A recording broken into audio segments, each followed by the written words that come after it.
Notre reportage sur les chauffeurs de bus il y a 15 ans avait commencé à Lyon. C'est donc notre première destination. Sur la ligne 14, nous allons retrouver aujourd'hui l'un de ces chauffeurs que nous avions filmé en 1996. Bonjour. Salomon Bitoum a 59 ans, dont 38 derrière le volant. Et à dire vrai, nous sommes assez surpris de le retrouver là. Car la première fois que nous l'avions filmé, son bus avait été caillassé. Et de retour au dépôt devant notre caméra, Salomon voulait tout plaquer. Ils font comme ils veulent maintenant. Ils montent pour un arrêt ou pas, ils fument, ils font comme ils veulent. On ne peut plus rien leur dire et ils vous le disent. Vous n'êtes pas là pour contrôler. Il y a 23 ans en arrière, c'était beaucoup mieux. On avait les receveurs, personne ne se permettait de monter avec des chiens ou avec des bouteilles de gaz ou avec des mobylettes, des vélos, ne serait-ce que d'agresser, de fumer, de pisser. Moi, j'ai vu des gens pisser devant moi. En tant que conducteur, qu'est-ce que tu fais? Tu ne dois plus rien dire. Tu conduis, c'est ton boulot, on te paye pour ça. Ferme ta gueule, tu transportes, c'est plus ton problème. Bah oui, si c'est ça le métier, bon, je le fais parce que je ne peux pas faire autre chose. Parce que si je pouvais faire autre chose, je le ferais, sincèrement. 15 ans plus tard, Salomon n'a donc pas changé de métier. Pourtant, il suffit de l'observer pour comprendre que sa colère n'est jamais retombée. Monter, regardez, il monte, il dit pas bonjour, rien. Ah, moi, j'aurais aimé faire autre chose que ce que je fais là, sincèrement. Maintenant, bon, le fait que je suis là, des fois, je me pose la question, comment j'ai pu tenir jusqu'à présent? La fraude, le vandalisme, l'insécurité. Et ce qui fait que voilà, au fil des années, moi j'en suis arrivé à un stade, je suis écœuré, dégoûté. Bon, il me reste 1 an et demi à faire, l'année prochaine je pars.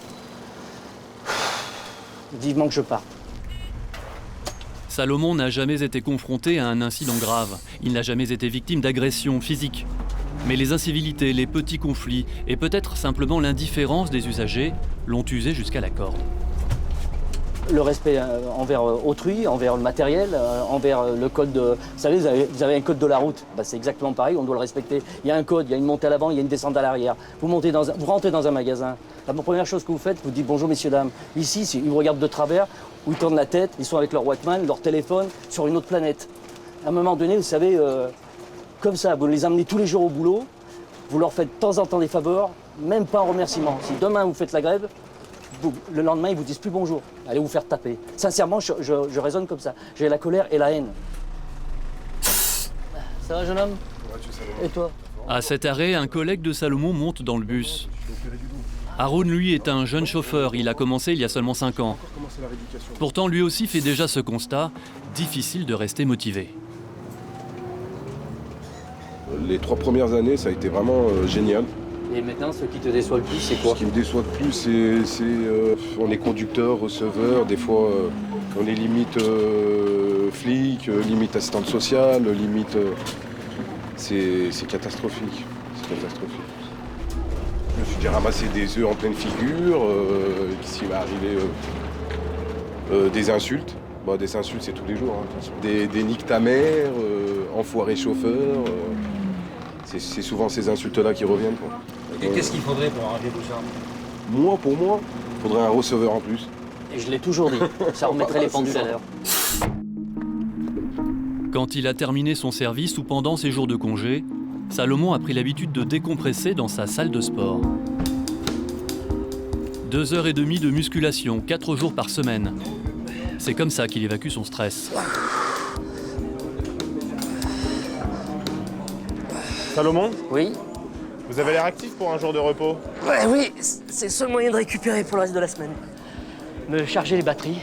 Comme ça, au moins, je sais que demain, si je rattaque, j'aurai moins de problèmes pour faire ma journée. C'est un moyen de recharger mes batteries. Installe-toi, tu calmes les jambes. Et c'est là, entre 2 exercices, que Salomon nous a fait une confession inattendue. Si son amertume est grande aujourd'hui, c'est sans doute parce qu'à l'origine, il avait choisi ce métier pour marcher dans les pas de son père, lui-même chauffeur de bus et fier de sa profession. Un jour, je lui dis, papa, tu m'emmènes à 50 cours Lafayette. Pour faire quoi? Pour rentrer dans la boîte. Quand c'est que tu veux y aller? J'ai dit, aujourd'hui, ça te dérange pas? Je t'emmène maintenant si tu veux, oui. Il m'a pas conseillé, il m'a même pas parlé, il m'a donné aucun conseil. Il m'a déposé, je suis resté une demi-heure, je suis ressorti et alors? J'ai été embauché. Avant qu'il décède, j'avais 20 ans de boîte, il me dit, tiens, bon. Et souvent, je pense à lui. Parce que maintenant, j'en ai 38 ans de boîte. Je pense souvent à lui. Mais papa, quand je pense à lui, je dis, papa, c'est dur, c'est dur, c'est dur. Je pense pas qu'il tiendrait là.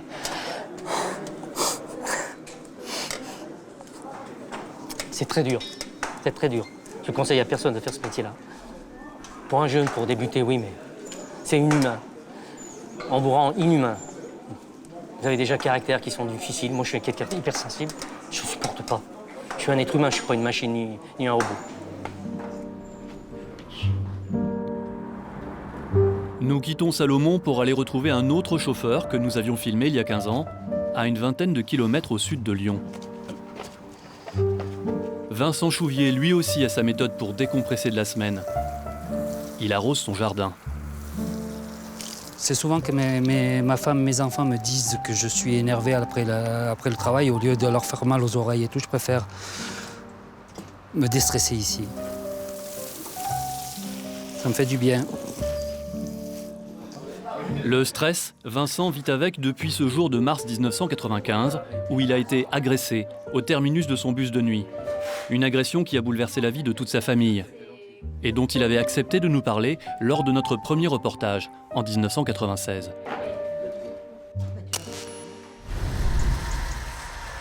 Cette nuit-là, vers 22h, il arrive au terminus de sa ligne et son histoire vire au cauchemar. Ça va se barrer. Je ne suis plus retourné depuis que ça s'est déroulé. Ouais. J'étais rentré là-dedans et puis je sais que je regarde. J'avais laissé la porte ouverte. Et je pouvais voir ce qui se passait dans le bus. Puis là, j'entends une présence derrière moi. Je me retourne, un gars cagoulé. Ah, il me tenait en joue. Bouge pas ou je te bute. Enfin, il m'a vociféré des propos injurieux, quoi. Il m'a obligé de rentrer. Puis en rentrant, je n'ai pas vu arriver le coup, j'ai senti, il m'a donné un coup à la tempe. Là. Je me suis retrouvé là. Une fois que j'ai senti qu'il avait refermé la porte, j'ai dit ça y est. En fin de compte, c'était ma vie. J'ai dit, tiens, tu l'as échappé, quoi. On en rigole aujourd'hui, on n'en a pas rigolé quand c'est arrivé. Vincent, lui, est marqué à jamais. Ça m'est douloureux parce que c'est se rappeler des souvenirs qui ne sont pas agréables du tout. Et j'aimerais à jamais les enfouir, les oublier. Mais je crois que c'est foutu d'avance, quoi. Il a mal dormi la nuit pendant longtemps. Il a bien fallu 2-3 ans avant de pouvoir recommencer à peu près dormir la nuit, sans cauchemar, sans... Comme je vous le disais, il y a des flashs qui reviennent, une porte qui se referme. Pour moi, c'est des souvenirs de mon agression. C'est tout bête. Et dans ma propre cave, des fois, la porte se referme derrière moi et tout.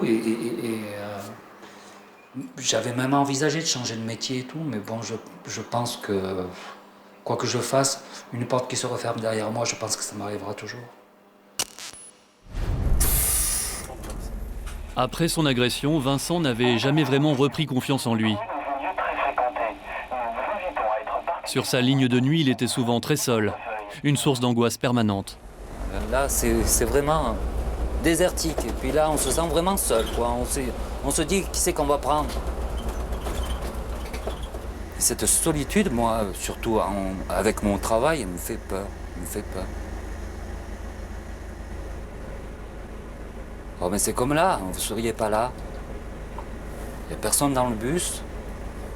Je ne peux pas me permettre de prendre un bouquin, de lire. Je suis obligé de surveiller. D'être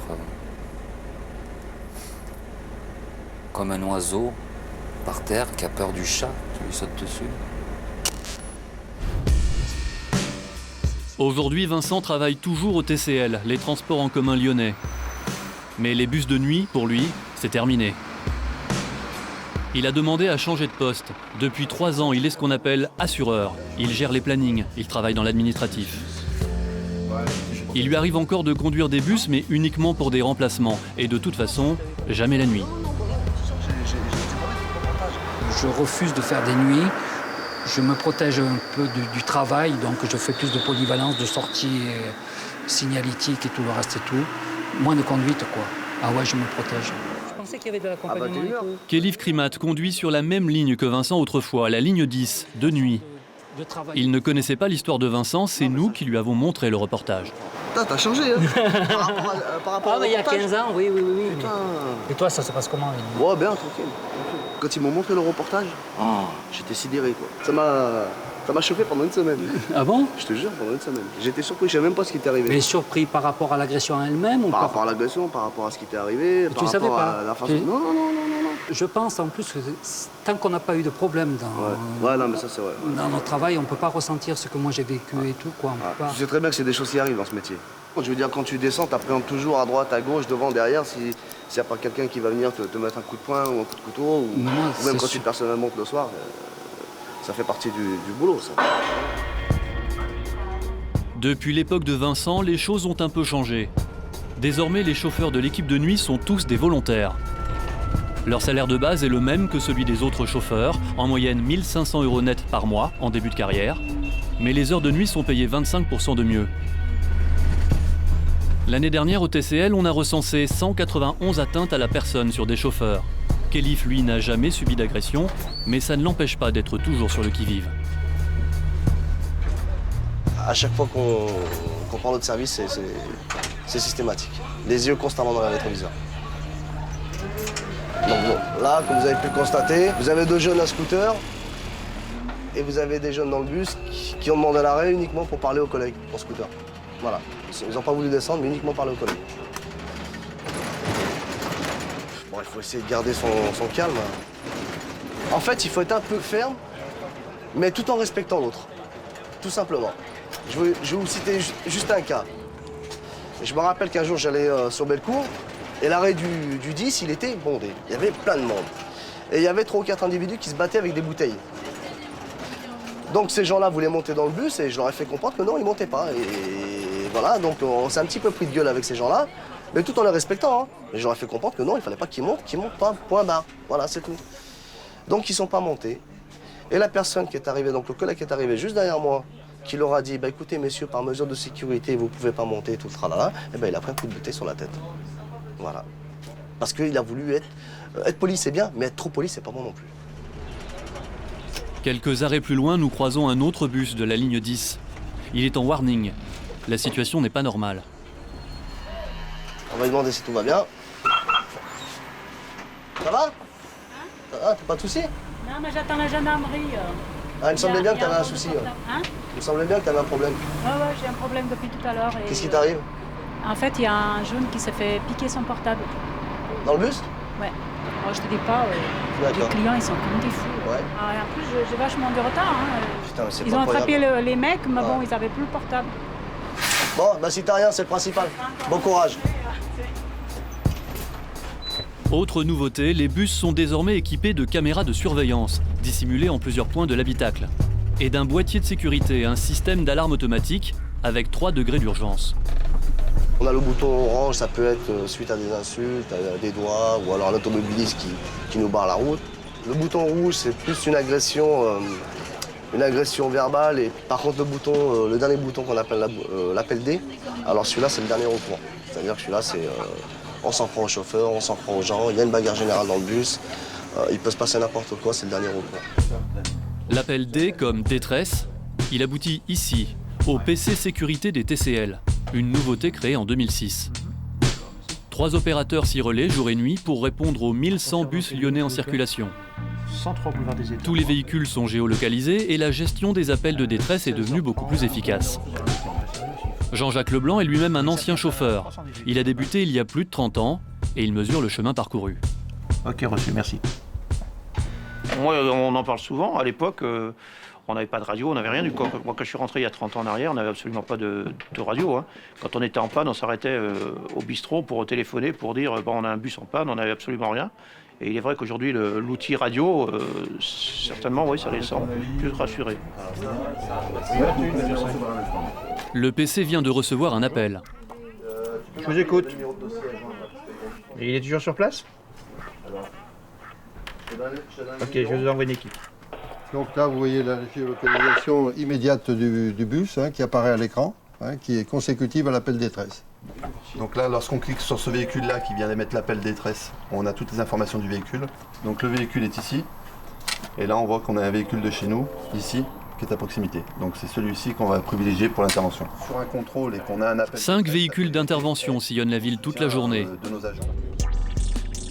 Mario, Jean-Jacques, Max et Kader font partie du groupe d'appui technique, le GAT, les gros bras censés porter secours aux conducteurs en situation difficile. 515 bien pris, on s'y rend. Ils viennent d'être appelés à la rescousse. Un chauffeur de bus serait aux prises avec un passager agité. Le PC a demandé leur intervention. C'est un bus qui a fait un appel de détresse, donc on va y aller, on ne sait pas où il est, on ne sait pas trop ce que c'est. On va dans l'inconnu, quoi. Là, bon, comme vous pouvez constater, on va mettre un petit temps quand même pour y monter. Et c'est bien le problème, les hommes du GAT ne sont pas des policiers, ils n'en ont pas les prérogatives. Ni priorité, ni gyrophare. Là vous êtes bloqué, vous n'avez pas le gyrophare, vous n'avez pas le droit. Non. Du coup, il leur faudra 15 minutes pour intervenir. Et lorsqu'ils parviendront enfin à retrouver le bus, il est trop tard, le perturbateur est déjà descendu.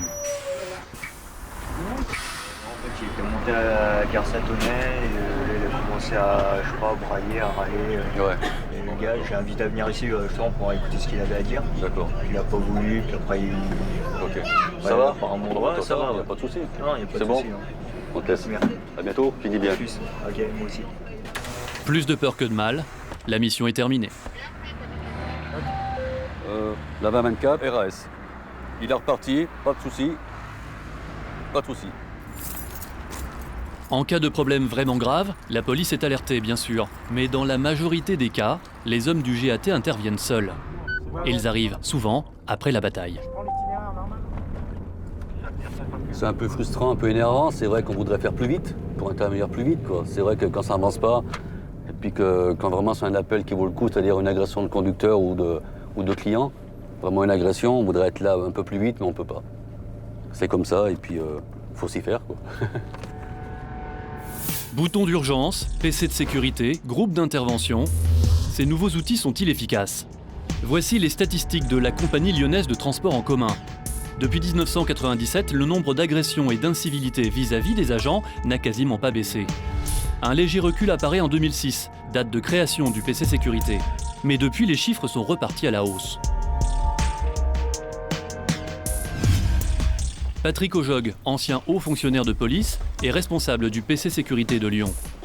Et il est bien obligé de reconnaître que la lutte contre l'insécurité dans les bus a trouvé ses limites. Est-ce que le PC sécurité, c'est vraiment dissuasif?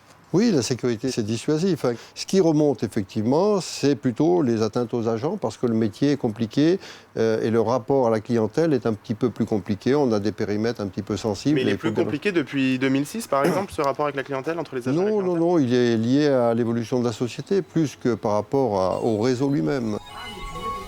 Les à-coups de la société, ses injustices, ses crispations, les chauffeurs de bus y sont confrontés en première ligne. Dans notre premier reportage, il y a 15 ans, nous avions filmé en région parisienne. Nous avions fait la rencontre de Jean-Pierre Perron. Lui, ce qui le mettait en colère, c'était les records de fraude sur sa ligne. La 268, Saint-Denis, Villiers-le-Bel. En caméra cachée, nous l'avions constaté, très peu d'usagers validaient un titre de transport. Tout de suite, ça s'engouffre, il n'y a pas de problème.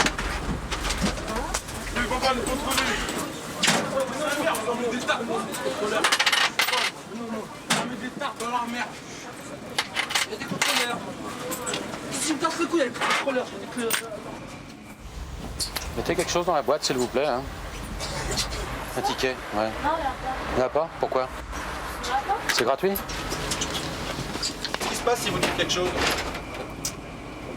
Bah, c'est où il m'envoie chier gentiment. Ça peut te foutre, t'as qu'à conduire, t'es là pour conduire, et puis c'est tout. Ou alors ça dégénère. Aujourd'hui, quand Jean-Pierre Perron vend un ticket, c'est un événement. Cette semaine, entre lundi et vendredi, j'en ai vendu. J'ai fait le compte hier soir, j'ai dû en vendre 6. Un par jour. 15 ans plus tard, Jean-Pierre Perron est parti à la retraite, mais la ligne 268 continue de se distinguer. Dans un rapport de la RATP daté de novembre 2010, elle figure en numéro 2 des lignes de bus les plus fraudées de toute l'île de France. Près de 15% des usagers y voyagent sans ticket. La RATP n'a pas accepté notre demande de tournage. Nous avons donc tourné sans autorisation. Dans un bus choisi au hasard sur la ligne 268, nous avons questionné le machiniste sur le problème de la fraude. Donc là, on a, on va dire, 10 personnes à l'arrêt, on va dire entre 10 et 15 personnes qui vont monter dans le bus. Vous allez voir le nombre de personnes qui vont valider. Bonjour. Bonjour. Bonjour, votre titre de transport s'il vous plaît madame. Bonjour. Bonjour, le titre de transport s'il vous plaît. Bonjour. Vous voyez que les gens ils m'entendent pas alors que je leur demande le titre de transport. Le problème, c'est que depuis 5 ans, la RATP exige de ses machinistes qu'ils contrôlent les tickets. Leur profession a d'ailleurs été rebaptisée. Ils sont désormais machinistes receveurs. Un double rôle qu'ils estiment impossible à tenir. Il y a certaines choses qu'on veut nous imposer et qui n'est pas réalisable. Comme quoi? Comme demander la validation systématique de tous les voyageurs, c'est impossible. C'est impossible parce que là, c'est sûr qu'on part au clash avec les gens et on ne va pas rentrer intact. Moi, je ne vais pas risquer ma vie pour la RATP. Il en est hors de question. À un moment, j'ai voulu faire ce que disait la RATP lorsque j'ai vu que j'ai eu 2-3 agressions. Après, on réfléchit différemment. Voilà. C'est pas qu'on ne veut pas le faire, mais on ne peut pas le faire tout seul. On ne peut pas le faire tout seul. Ne plus être seul dans les bus, c'est la principale revendication des machinistes. Nous sommes à Saint-Denis, en banlieue nord. François Rodriguez est syndicaliste CGT. À ce titre, il a accepté de nous parler à visage découvert. C'est votre quartier ici? Moi, j'y suis né ici. J'ai 50 ans et je suis né ici. François a fait toute sa carrière de chauffeur de bus à la RATP. Et aujourd'hui, il fait le même constat que ses collègues. On leur en demande trop. Moi, j'ai été sur Paris dernièrement, là, j'ai pris le bus. J'ai vu un machiniste, il s'est arrêté, il a demandé le titre de transport. Je l'ai regardé avec des gros yeux. Je fais, tu fais ça sur ma banlieue. Mais le lendemain, tu passes, t'as plus de carreaux, quoi. Ton bus, il est... On peut pas, c'est ce que j'essayais d'expliquer la dernière fois, c'est qu'on... L'entreprise nous demande de faire un boulot, nous demande de le faire le plus correctement possible, mais il ne nous donne pas les moyens de le faire. Théoriquement, je devrais demander le titre de transport aux gens, les empêcher, je ne sais pas par quel moyen, mais les empêcher de monter par l'arrière, qu'ils puissent monter par l'avant, qu'ils puissent valider. Mais après, je vais rester un quart d'heure à chaque arrêt, quoi. Et puis les voyageurs, ils vont venir me voir. Monsieur, j'ai un train à prendre, je suis en retard, là. Je vais te montrer. François s'est procuré les signalements internes d'agression au dépôt de Saint-Denis. Son sentiment, c'est que lorsque les machinistes essaient de faire appliquer à la lettre le règlement, ils prennent le risque de créer des conflits. Le 5 de ce mois-ci, sur la ligne 255, une menace. Un voyageur mécontent que le machiniste n'ouvre pas les portes arrière vient de le menacer. Tu vois, problème de porte arrière. L'entreprise nous dit bien, on n'ouvre pas les portes arrière, les gens doivent monter par la porte avant. Tu vois, hop, source de conflit. Et effectivement, heureusement que c'est pas tous les jours, mais on voit que c'est régulier. Et c'est angoissant, quoi. C'est angoissant. Ça finit par devenir angoissant. On n'a pas de prime d'insécurité, on n'a pas de prime de tout ça, et on n'en veut pas d'ailleurs. On n'en veut pas parce que si on demande ces primes-là, ça voudrait dire qu'on accepte un peu comme la police, les militaires. Non, on n'est pas des policiers, on n'est pas des militaires. On est des agents d'un service public qui sont là pour transporter des gens. Le matin pour aller au boulot, le soir pour rentrer du boulot, les moments pour aller au marché, etc. On n'est pas là pour recevoir des coups. Il y a 15 ans, nous avions filmé une forme de réponse à la fraude et à la violence dans les bus. C'était les grands frères. Des agents recrutés dans les quartiers qui tentaient de recréer le dialogue. Être grand frère, c'est avoir grandi dans une cité et être prêt aujourd'hui à défendre la loi. Vous continuez ou vous descendez? À 30 ans, Malik a relevé le défi. Depuis 2 ans, pour 7 000 francs par mois, il tente de faire payer le bus à ses anciens copains de la cité. On s'en fout, nous, on a la carte orange maintenant. Qu'est-ce que t'en penses? Ouais, ils habitent chez nous, c'est des gars de chez nous. C'est les gars de la cité. Ouais, ça va. Ils sont gentils avec nous. Hein? Comment ça se passe? Ça se passe bien. Tu sais, tu connais le remède. Alors, il l'a dit, vous avez vu? Tu l'as dit? Il a dit, je connais le remède. J'ai pas le droit de monter sans checker. Des enfoirés. Ouais. Déjà, ça se fait même pas. On est des gars de la même cité, vous nous bougez du bus comme ça et hop, dehors. 15 ans plus tard, les grands frères ont quasiment disparu des bus de la région parisienne. D'après Philippe Tamazian, qui dirige une société de transport dans la banlieue sud, ce qui semblait au départ une bonne idée aurait rapidement montré ses limites. Les contraintes qu'on avait au départ, au niveau des embauches des agents d'ambiance, étaient un petit peu problématique, puisqu'on nous obligeait à prendre des jeunes issus de ces quartiers. Bon, ça ne posait pas un problème particulier, mais souvent avec un niveau d'éducation assez faible. Et donc, des gens qui n'étaient pas forcément facilement intégrés, qu'on ne pouvait pas facilement intégrer dans les entreprises, avec l'organisation des entreprises, la contrainte, la discipline d'une entreprise, ce n'était pas forcément très facile et on a eu un certain nombre de déconvenus oui, pour les mettre en place, oui, bien sûr. Du coup, aujourd'hui, au lieu des grands frères, les sociétés de transport en commun ont mis en place ce qu'on appelle des médiateurs.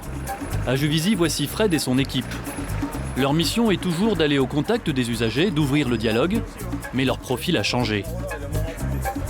Plus âgés, Fred et ses collègues ne sont pas issus des quartiers dans lesquels ils travaillent. Sur leur CV, des expériences dans la police ou dans le gardiennage. On fait moins copain-copain que les grands frères, mais ça ne semble pas moins efficace en termes de dissuasion.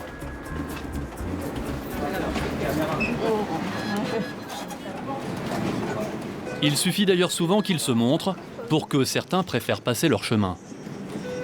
Il n'avait pas de titre de transport, donc il a décidé de faire demi-tour. Il vous a dit? Ouais. Il m'a dit je suis obligé de payer, je lui ai dit oui. Et il a pris la décision de certainement prendre le prochain ou de rentrer chez lui, j'en sais rien. De combattre la fraude, mais la limite c'est ça, c'est quoi? Nous, on incite à la validation, donc quelque part ouais, on combat la fraude. On incite simplement, après on va pas aller se battre avec les gens pour mettre des amendes, on n'est pas sermenté à ça. Voilà, on contribue à limiter la fraude. Ouais, toi Gérald, qu'est-ce que tu penses de notre présence dans ton bus? Qu'en penses-tu? Ça peut être que bénéfique. Ça peut être que bénéfique de vous avoir. Ça fait une présence en plus. Et ça rassure, je pense que ça rassure les clients et le chauffeur aussi, quoi. Le fait d'avoir quelqu'un d'extérieur dans un conflit, ça apaise plus facilement. Et c'est un peu ce qu'ils font, quoi. Les chauffeurs semblent donc satisfaits. En revanche, l'avis des passagers est assez partagé. Mais franchement, non, c'est sympa. Ça a changé C'est quoi mieux. dans l'ambiance du bus, du coup, les médiateurs, à votre avis? C'est la première fois que je les vois. Je vous dis la vérité, c'est la première fois. Les agents de médiation, ça ne change rien du tout. Je suis vraiment désolée, mais pour moi, c'est vraiment on gaspille de l'argent pour rien, quoi. Non, si maintenant il y a une embrouille et tout, comme dit la dame, avant d'appeler la police, machin, tout ça, qu'ils sont là. Dialogue avec eux, de toute façon. Il n'y a pas de dialogue. On les voit... Enfin, moi, je les vois pas souvent. Je les vois rarement. Et quand je les vois, c'est souvent, ils sont à la sortie du bus, en fait. Dès que vous sortez, puis ils sont devant. Ils vous demandent vos tickets, et puis c'est tout, quoi. Aucune étude statistique n'a essayé d'estimer l'efficacité des médiateurs. Mais à Juvisy, la fréquentation des lignes de bus où ils sont présents est en hausse. Cela rend plutôt optimiste, même si on est loin d'avoir réglé tous les problèmes. Et qu'est-ce qu'il faudrait faire pour répondre à tous les problèmes? Je pense que l'on dépasse le cadre transport. Je veux dire, pourquoi des gens caillassent des véhicules? Pourquoi des gens sont en déshérence dans les rues? Pourquoi ça dépasse largement le contexte transport? On subit. Quelque part, le transport, c'est l'autorité, c'est bon. Et donc, on peut s'en prendre au transport comme on s'en prend aux pompiers, comme on s'en prend à la police. Ce qui est clair, c'est que on ne rencontre plus globalement de gros incidents comme on a rencontré, mais on n'est pas à l'abri d'incidents plus graves, oui. 15 ans après notre premier reportage, nous avons rencontré des chauffeurs de bus fatigués, désabusés, ou amère. De nouvelles solutions ont fait leur apparition, mais leur impact reste forcément limité. Nous pourrions terminer aujourd'hui ce nouveau reportage par la même phrase de conclusion que le tout premier, en 1996. Décidément, les compagnies de transport devront bien finir par se poser vraiment un jour la question de la violence sociale.